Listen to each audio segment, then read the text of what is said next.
Iki sinami dodol lor kondisine lor. Semene iku ketok kentenge tok lor. Sinami dodol lor.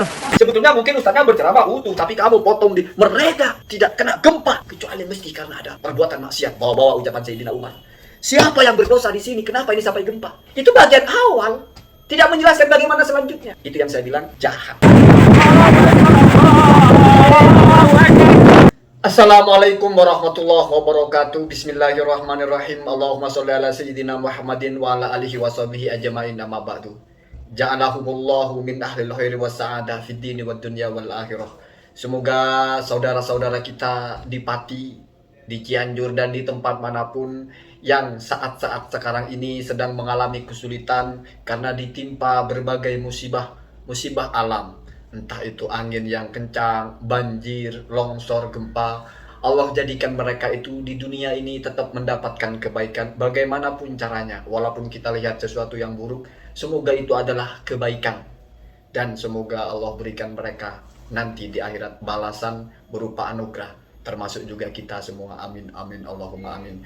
Saya ingatkan kepada youtuber atau siapapun yang aktif di media sosial atau para pendakwah, hati-hati bernarasi.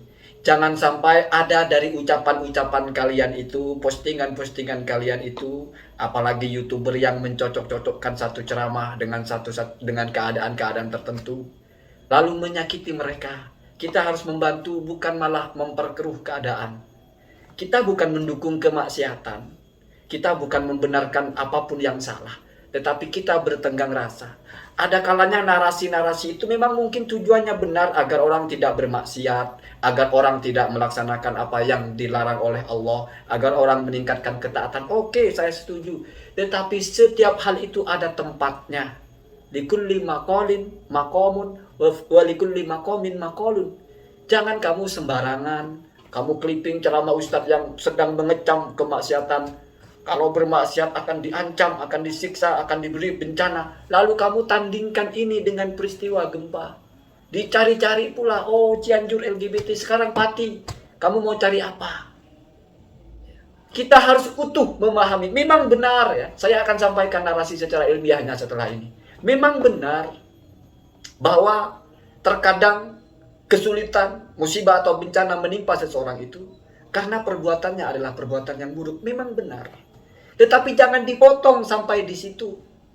Karena selain kamu tidak terbuka atau tidak komprehensif dalam menyajikan data ilmiah, itu justru cenderung menjadi hal yang buruk. Ada hadis Nabi yang mengatakan bahwa musibah itu terjadi karena ulah kita, karena kesalahan. Bahkan saya runut dari Al-Qur'an ya. Dalam Al-Quran surah Asy-Syura ayat 30, Allah berfirman, Bismillahirrahmanirrahim, wa ma asabakum min musibatin fabima kasabat aydikum wa ya'fu an katsir. Kalau diterjemahkan secara harfiah, apa yang menimpa kalian dari musibah, maka itu adalah akibat dari apa yang telah kalian kerjakan. Bima kasabat aydikum wa ya'fu an katsir. Dan Allah lebih banyak memaafkan. Artinya kalau kita pahami sepotong ya, kamu melakukan kesalahan, Allah timpakan musibah. Tetapi lebih banyak yang Allah tidak timpakan musibah walaupun mereka juga melakukan kesalahan. Artinya Allah memilih mengampuninya. Lalu ini disandingkan langsung dengan hadis Nabi ya, sebagaimana dalam tafsirnya Ibnu Katsir, wa qauluhu wa ma asabakum min musibatin fabima kasabat aydikum ay mahma asabakum ayyuhan nasu minal masaibi. Apa yang menimpa kalian wahai manusia dari musibah-musibah ya, termasuk yang di Pati, yang di Cianjur dan sebagainya. Fa innama, maka mesti itu huwa an sayyi'atin taqaddamat lakum, adalah akibat dari keburukan-keburukan atau berasal dari keburukan-keburukan yang telah kalian lakukan sebelumnya. Wa ya'fu an katsir, ya. Dan Allah memaafkan kepada yang banyak. Ai minas sayyi'ati. Artinya masih lebih banyak keburukan-keburukan yang Allah ampuni. Tidak Allah timpakan siksanya seperti itu atau adab seperti itu. Fala yujazikum alaiha bal ya'fu anha. Maka Allah tidak membalaskan keburukan-keburukan itu ya. Bahkan akan tetapi Allah malah mengampuninya. Walau yu'ahidullahu an-nasa. Seandainya Allah, ini firman Allah lagi ya, mengazab manusia bima kasabu dengan dosa yang mereka lakukan, ma taraka ala dhahriha min dabbah, maka binasa semua. Maka di dunia ini tidak akan hidup satupun binatang Artinya apa? Ulama berbeda-beda memahaminya. Ada yang maksudnya semua binasa, atau mungkin akan ada kekeringan sehingga semua binatang hidup. Binatang itu tidak bisa hidup, ya orang juga tidak akan bisa hidup. Ya. Itu seperti dalam surah Fatir ayat 45. Wa fil hadis sahih. Ini ya yang selalu dibawa-bawa. Walladzi nafsi biyadihi. Dan demi zat di mana diriku ada dalam genggamannya. Ma yusibul mu'minah. Tidak akan menimpa kepada seorang mukmin min nasobin, dari an-nasob itu atabu, keletihan ya. Wala wasabin, dan dari al-marad, penyakit ya. Wala hammin, dan berupa juga kegelisahan. Kalau kegelisahan itu keadaannya masih bagus tetapi khawatir dengan sesuatu yang akan menimpa. Itu namanya al-wahmu ya. Wala husnun, dan juga kesedihan ya. Kalau kesedihan ini sesuatu yang sudah menimpa ya, seperti yang semoga Allah ampuni mereka semua, kawan-kawan kita, saudara-saudara kita yang sedang ditimpa musibah, mereka itu al-huznu ya, kesedihan ya. Illa, ini yang penting, kecuali kafarallahu, Allah ampuni atau Allah hapuskan ya, anhu, kepada orang itu, biha, dengan adanya hal-hal yang tadi itu ya. Kalau itu menimpa seorang mukmin, maka mesti ada buahnya. Apa di situ? Illa kafarallahu anhu, mesti Allah akan hapuskan darinya biha, dengan hal-hal tadi itu ya. Ya kalau kita gampangkan dengan musibah yang menimpa itu, min khotoyahu, dari dosa-dosanya atau dari kesalahan-kesalahannya. Seharusnya ini kamu baca. Jangan dipotong bahwasanya orang kalau ditimpa musibah mesti karena dosa. Jangan sampai di situ. Jahat. Ya. Dilanjutkan, ada berita baiknya. Hatta asyaukah yushakuha, sampai kamu tertancap duri saja, itu ada hal baik di situ, yaitu dosanya diampuni selama kamu orang beriman, mukmin. Kenapa bukan ini yang kita angkat untuk membesarkan hati mereka? Toh ini sabda Nabi, al-hadis as-sahih, dan oleh ulama ini ditandemkan untuk mentafsirkan ayat itu. Makanya Ibnu Katsir merilisnya langsung. Kenapa ini nggak diangkat? Sehingga narasi kita enak. Semoga apa yang menimpa kalian ini, yang sudah tidak bisa kita halangi, ya, bencana alam, Allah jadikan sebagaimana dijanjikan oleh Rasulnya, sebagai perantara.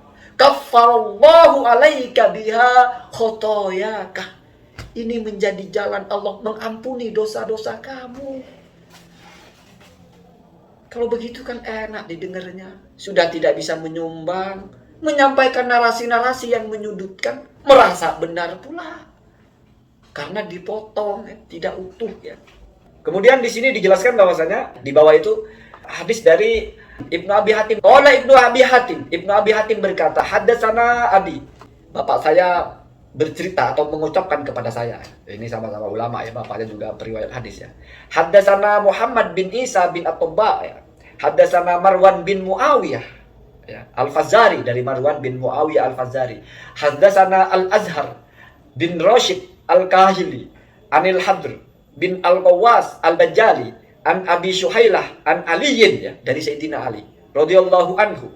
Qala, Sayyidina Ali berkata, ala ukhbirukum bi afdoli ayatin fi kitabillah. Tidakkah kalian mau saya beritahu ayat yang paling utama di dalam Al-Quran ya. Wa haddatsana bihi Rasulullah, dan telah menceritakan itu kepada kita Rasulullah SAW, atau telah mengucapkan itu ya. Qala, Rasul berkata, wa ma asabakum min musibatin fabima kasabat aydikum wa ya'fu an katsir. Wa sa'ufassiruha laka ya Ali. Ini hadis nabinya. Dan akan aku jelaskan tafsirnya kepadamu wahai Ali. Ali ya sepupu sekaligus juga menantu ya. Ma asabakum min maradin, tidaklah menimpa kepada kalian satu penyakit pun ya. Au uqubatin, atau siksaan bahkan ya di dunia ini. Au bala'in, atau bencana ya. Ini sudah lengkap, mau kamu anggap itu siksa, atau mau kamu anggap itu adalah bencana, lengkap di sini. Fit dunia, selama itu masih di dunia. Fabima kasabat aydikum, maka itu mesti karena ulah kalian. Wallahu ta'ala, ini juga penting ya. Jangan dipotong sampai di situ. Rusak kalau dipotong di situ ya. Perhatikan kelanjutannya. Wallahu ta'ala, dan Allah yang maha tinggi. Ahlamu, lebih bijaksana ya. Min ayyusanniya, daripada harus mendua kalikan atau mengulangi alaihi kepada orang itu al-uqubata, menyiksa atau mendobelkan siksaan atau menyiksa 2 kali ya. Di dunia disiksa, al-uqubah di 2 kalikan, fil akhirah di akhirat. Artinya apa? Kamu kalau di dunia sudah dosa kamu ditimpakan siksa oleh Allah atau azab, jaminannya kamu di akhirat tidak akan diulang siksa terhadap dosa kamu itu. Ini Nabi yang menyabdakannya. Wa ma'afallahu anhu. Sedangkan misalnya kamu berdosa, tetapi Allah tidak menyiksa kamu di dunia, artinya Allah memaafkan kamu ya. Masuk kepada wa ya'fu an katsir ya, lebih banyak yang dimaafkan ya. Fallahu, maka Allah Ta'ala maha tinggi, Allah akramu, lebih mulia, lebih terpuji, lebih mulia min an ya'uda ba'da afihi, daripada Allah di dunia sudah mengampuni, di akhirat kok mau menyiksa lagi. Itu bahasa Nabi, Pak. Itu hadis. Bahkan Sayyidina Ali menceritakan itu. Ketika Nabi mengatakan tafsiran tentang ayat wa ma asobakum min musibatin fabima kasabat aydikum ya. Jadi jangan dipotong diterjemahkan, oh kalau kita kena musibah ini karena kita dosa. Itu dipotong terjemahnya, itu terjemahan. Pemahamannya nggak sesimpel itu, ada kelanjutannya. Bahwasanya memang benar, ada orang berdosa lalu disiksa. Tetapi konsekuensinya, yang pertama, orang kena musibah selama dia beriman, maka itu menjadi jalan dia diampuni dosanya. Yang pertama. Yang kedua, ini lebih bahasanya lebih persuasif sekali. Bagian pertama dijelaskan di narasi kedua ini, teks awal-awalnya Nabi Muhammad SAW menafsirkan langsung kepada Sayyidina Ali. Tidak ada sesuatu menimpa orang itu, penyakit lah, siksaan lah, ujian lah. Di dunia ini, di dunia ya, kecuali mesti karena ulah dia. Tetapi kelanjutannya jangan kamu buang. Wallahu a'lamu ayyusanniya al-uqubata fil akhirah.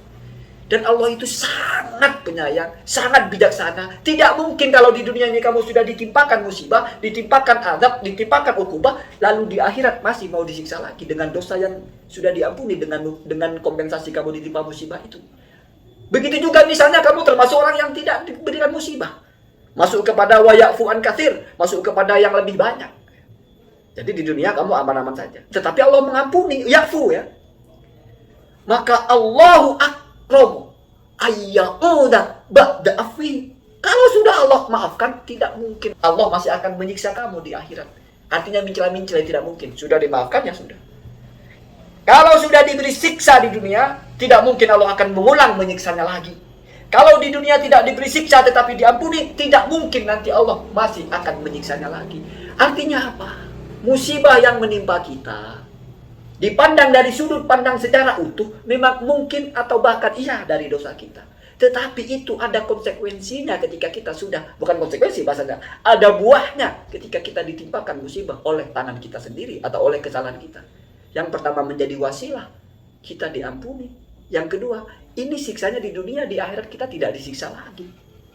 Itu kita bacakan. Jadi Allahumma ij'alhum mimma qalahun nabi. Semoga mereka yang ditimpa musibah itu adalah termasuk kepada golongan orang-orang yang diampuni dosanya sehingga nanti mati tidak akan disiksa lagi. Atau kita yang tidak kena musibah juga termasuk yang diampuni sehingga nanti kita tidak mungkin Allah akan menyiksanya karena sudah diampuni. Itu Pak, dakwah Nabi begitu ya, menyampaikan kalimat itu utuh. Ini kalau dipotong-potong, nah, sebetulnya mungkin ustaznya berceramah utuh, tapi kamu potong di mereka tidak kena gempa kecuali mesti karena ada perbuatan maksiat. Bawa-bawa ucapan Sayyidina Umar. Siapa yang berdosa di sini? Kenapa ini sampai gempa? Itu bagian awal, tidak menjelaskan bagaimana selanjutnya. Itu yang saya bilang jahat, jahat. Semoga ada manfaatnya. Allahumma hadina ahdas sabil. Assalamualaikum warahmatullahi wabarakatuh.